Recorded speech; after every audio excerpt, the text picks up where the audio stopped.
Olá, você está aqui no canal Amador, vamos falar de livro e se trata de um livro que me surpreendeu muito bem. Cenas da Vida, os Shortcuts, né, do Raymond Carver. Introdução do Robert Altman. Por que essa introdução? Porque esse aqui se trata de um livro onde esse Robert Altman é um cineasta, ele reuniu alguns contos ali, pesquisou ali com os contos do Raymond, outros livros dele diversos, né, para montar um filme chamado Shortcuts, que ele lançou ali na década de 90, se não me engano, em 93. E então o que a gente vai ter aqui é essa reunião que baseou sim aquela obra cinematográfica lá. Não só contos, né? O último texto que tem aqui é um poema chamado Limonada, inclusive. Então, diferente, né? Reuniu alguns contos juntamente com um poema para montar aqui esse livro aqui. E a primeira vez que eu leio o Raymond Carver, Raymond, né? Eu só conheci ele por nome, eu não conhecia ali muito bem os textos dele. As pessoas que leem o Raymond, né, apontam que os contos que ele traz são muito legais, são interessantes. E resolvi apostar, quando eu vi esse livro aqui dentro, num sebo, por exemplo, eu não pensei duas vezes, né? Não pensei duas vezes em pegar e ler, né? E resolvi agora pegar para ler e me surpreendi muito bem. Ele é colocado numa categoria literária, não digo categoria, mas uma escola contemporânea, né? Chamado realismo sujo. Quem outro autor famoso que se encaixa ali nesse período, né? Da década de 70, na década de 80 mais ou menos, é o Bukowski, né? O Bukowski, não sei como é que fala. Ele também se encaixa nessa categoria de realismo sujo, né? Onde um principal detalhe desses livros é o minimalismo. Então, assim, você vai encontrar textos aqui que ele não vai escrever longos períodos, né? Com longas adjetivações, longos parágrafos. São frases curtas, onde ele quer dar um enfoque ali mais no texto em si, no contexto que tem, né? E não ali florear o texto de modo a deixá-lo um pouco mais bonito. O negócio aqui é trazer aquilo que realmente importa. E realismo, né? É trazer cena, como diz aqui propriamente no título, né? São cenas ali cotidianas para impactar o leitor pescando algum detalhe ali que vai saltar ali na atenção do texto, durante a leitura, né? A sua atenção. Aqui, o que eu posso falar dos 9 contos são contos que me surpreenderam, são contos ali que digamos que você não espera o que vai acontecer, né? Como eu falei, é realismo, cenas da vida, então não vai ter nada fantástico, não vai ter... Porque nessa época, geralmente, eu conheci também aqui na América do Sul, América Latina, né? É o grande apogeu ali do realismo fantástico, né? E aqui você não vai encontrar nada disso. O que tem aqui é justamente cotidiano. São personagens que você pode muito bem ali encontrar em qualquer lugar ali da sua vida, por exemplo. O primeiro conto se chama Vizinhos. Nesse conto, por exemplo, você vai se deparar com um casal de vizinhos que decide viajar, né? E o que eles fazem? Eles moram num apartamento e tem uma gatinha. Nessa viagem, eles pedem para fazer o quê? Para o vizinho do lado, né? O casal ali que eles têm mais a proximidade, pedir para olhar o apartamento deles enquanto eles viajam. Depois que eles viajam, os vizinhos que vão olhar o apartamento já olham de uma maneira diferente. Quem nunca olhou uma casa senão diferente da sua, de um amigo, de um parente, de um namorado, de uma namorada, enfim, ou de outra pessoa, e ficou observando como aquela casa é diferente, você imaginando cenas cotidianas dentro daquela casa, né?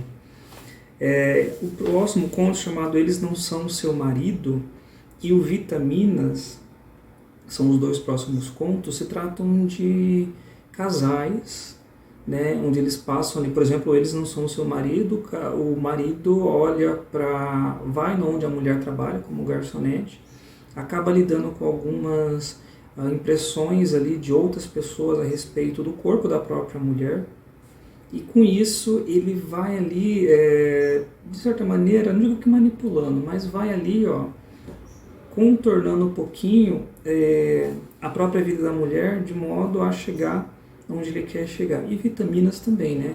Essa mulher que ela passa a trabalhar vendendo essas vitaminas, né? Só o marido trabalhava desde então. E ao trabalhar, ela vai descobrindo certas coisas, a gente vai descobrindo que esse marido também esconde alguns segredinhos dessa mulher. É bem interessante. O Fique Quieta, por favor, também se trata de um casal, onde eles estão ali na casa deles, e eles começam a relembrar histórias de quando eles começaram a namorar, os primeiros lances da vida deles de casado já. E numa viagem acontece uma coisa X lá que o marido não esquece jamais. Ele fica remoendo aquilo na cabeça desde muito tempo. E o Fique Quieta, por favor, ele vai trazer de novo essa questão, essa dúvida, e vai ali bater o pé com respeito dessa dúvida para chegar na resposta da mulher, né? Se realmente ela colabora positivamente ou não com aquilo que ele pensa. Tanta água perto de casa é um grupo de amigos, né, de homens ali, que eles decidem pescar. E quando eles chegam para pescar, eles olham ali, que está perto ali da cabana deles, um corpo boiando, um corpo de uma mulher boiando. E ali acontece muita coisa, a polícia vai atrás, começa a interrogar, e a própria esposa do personagem principal que tem aqui, ela começa a se indagar, questionar para si mesma e também para o marido, né? Chegando até a pensar que aquele corpo que está ali, se não foi um caso que eles fizeram, né, para chegar naquele ali e tal. Aí fica nessa dúvida pairando no ar, o marido já começa também a olhar assim de uma maneira tediosa, estressante, tudo aquilo que está acontecendo na vida dele. O conto Uma Coisinha Boa é uma mulher, né, que pede para fazer um bolo, encomenda um bolo para o aniversário do filho dela. E assim, acontece um negócio lá no casamento, do aniversário do filho, que o filho vai parar no hospital, fica em coma. Aí o casal fica totalmente desesperado, sem saber, sem chão de como agir, né, nessa situação. Ao mesmo tempo que a pessoa que fez, o confeiteiro que fez o bolo, fica lá ligando, você esqueceu de alguma coisa, você esqueceu de alguma coisa. Mas assim, são ligações muito esquisitas, sabe? Fica parecendo que ele está passando o trote para eles, assim. E eles ficam nessa contramão, tipo assim, o que está acontecendo com meu filho, nem os médicos não falam nada, os médicos não comentam. E quando chega em casa, o confeiteiro está lá ligando, o bolo tem que vir buscar, e fica naquela situação desesperadora. É bem interessante esse conto. O próximo chama Jerry, Molly e Son. Esse conto eu achei tão esquisito, porque assim, é um pai, ele passa a detestar a cachorrinha da filha dele. E o que ele decide fazer? Dá um jeito nessa cachorrinha, dá um fim nela. E acontecem umas coisas tão esquisitas quando ele vai tentar dar um fim nessa cachorrinha. Eu achei o final bem satisfatório desse conto. Os Cobradores é um conto de um homem, por exemplo, que ele está lá no apartamento, né? Ele está lá, de repente ele recebe uma visita de um cara, sabe essas pessoas que vêm vender de porta em porta? E essa pessoa chega lá perguntando, aqui que mora fulana de tal? E ele fala, não mora ninguém com esse nome aqui. E a pessoa nem tchum pra ele, ele falando assim, não, mas é aqui que mora fulana de tal? E ele falando que a pessoa não mora ali dentro. E a pessoa insiste ainda, tanto que ele insiste. Ele vai começar a limpar o tapete do cara, acontece um monte de coisa. É um conto um pouquinho, digamos, bizarro, né? E o último conto se chama Dicas Mulheres que a gente já vai. Conta a história de dois amigos, né? Esses dois amigos, com o longo do tempo, eles se casam, cada um com a sua esposa. Eles estão ali numa reunião entre amigos, né? Entre família. E eles decidem ir a comprar algum negócio. E nisso que os dois vão, eles decidem fazer uma loucura, né? Vamos trair nossas esposas. E quando eles estão traindo, eles olham, eles percebem duas mulheres passando ali perto do carro deles. E acontecem umas coisas esquisitas depois que ele percebe essas duas mulheres passando ali em volta deles, né? É um final também bem esquisito e não deve esperar por nada. Já o Limonada é um poema, como eu falei, né? Ele é o último texto aqui desse livro. E assim, é um poema bem curtinho. É um poema onde vai contar uma história desse senhor, que ele vai relembrar o falecimento do filho dele, né? E é um poema triste, se você for ver. E Limonada tem a ver do porquê que o filho dele faleceu. É bem interessante, sim, esse texto. Mas é aquela coisa, né? Poema minimalista. Então você dá para esperar uma coisa bem mais enxuta.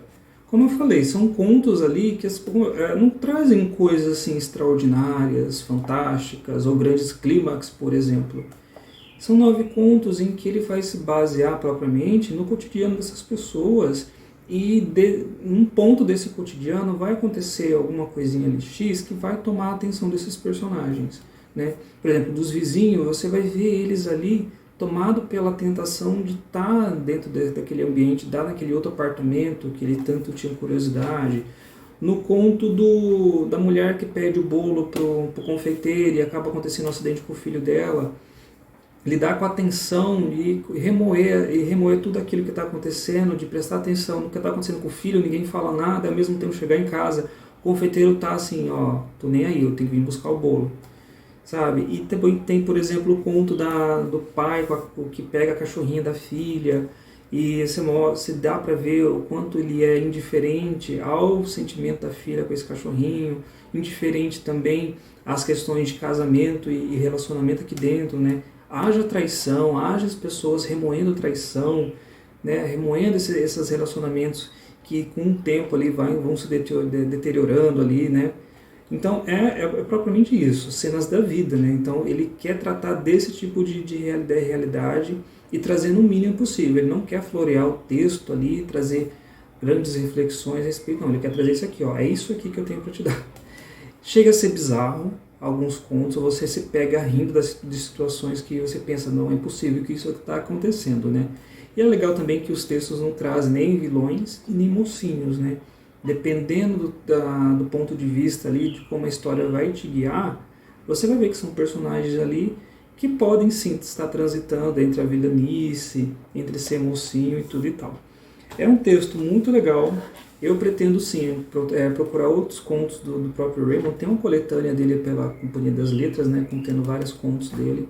Vale a pena. Eu não assisti o filme também, não consegui achar o filme para assistir, mas quem conseguir achar, eu digo que recomendo. Quem conseguir pegar um texto do Raymond para ler, leia, que vale muito a pena. Fica a dica aqui desse livro interessante, contos diferentões, né, e um autor aí para se descobrir, né? Se você gostou do vídeo, curta, se inscreva no canal, tem vídeo aí toda semana e até a próxima.